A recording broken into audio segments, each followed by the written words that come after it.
Okay, I want to highlight one other comment you made on your Stacker News AMA earlier this week. I think I asked you how many people will be making Lightning transactions every day in a decade, Mhm. and you said a number that just blew me away. You said 2 billion people. At What's your least what's your I vision said there? over 2 Over billion. 2 billion, yes. Okay, so it blew me away even more.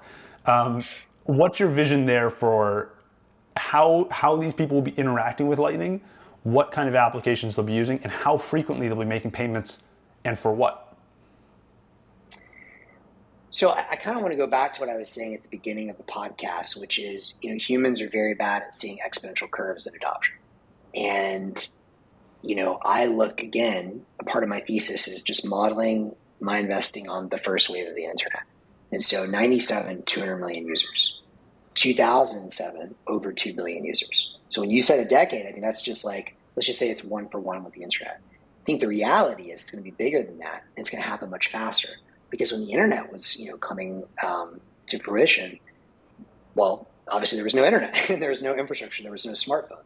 And so the Lightning Network and Bitcoin can actually scale much faster than the internet did because it's built on top of the internet. It's a layer, it's a protocol stack built on top of an existing protocol stack that already has wide distribution with billions of users through smartphones. And Right. so, high level, I'm just, I'm a fan of these. I'm a fan of these curves, and I would never ever take the under on an exponential. So that's the very high level. I think that there's a lot of debates on exactly what that world looks like. Is there a world where we can have 2 billion plus users in a decade that have their own nodes or their own keys? That's trickier. I think it's possible. I think there's some necessary technological advancements that need to happen. I know Roya Breeze is working a lot around this, how you can have your own keys just on your phone. I don't think you're going to be running a full routing node on your phone. I think that's probably not realistic. But could you just have your keys and the rest of it run on the cloud? Maybe.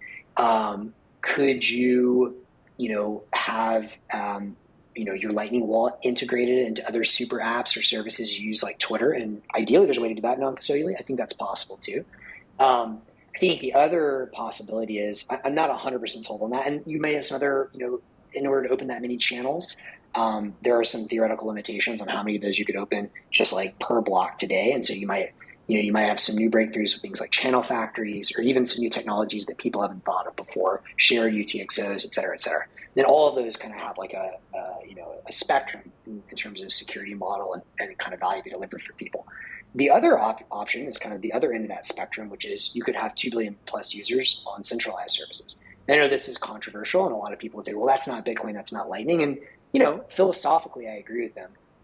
But in reality, I mean, I do think centralized players, companies like Strike, companies like, at least today, Pouch and Neutron Pay, which are both remittance apps focused on Philippines and Vietnam, respectively, Ibex Mercado, which is focused in Latin America. These guys are custodial today, and like honestly, like I would prefer non-custodial, but at the same time, I feel like they can still offer experiences that pass on zero cost or close to zero cost payments to their customers, and that's still life changing. I don't think that's the worst thing to happen. Then you also have this middle ground where you have companies like Beloy that are working on essentially community banking, or you can think of it as the next wave of credit unions, where maybe you do have some trust model and it's not purely non-custodial, but the people that manage the treasury are people and with whom you have recourse because it's the mayor and like councilman of your city or town, and if they fuck you over, like right where they live, and so that's a different trust model as well.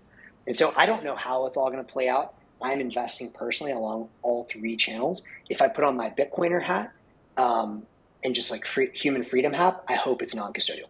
But Right. at the same time, I think we have to be realistic and open to all.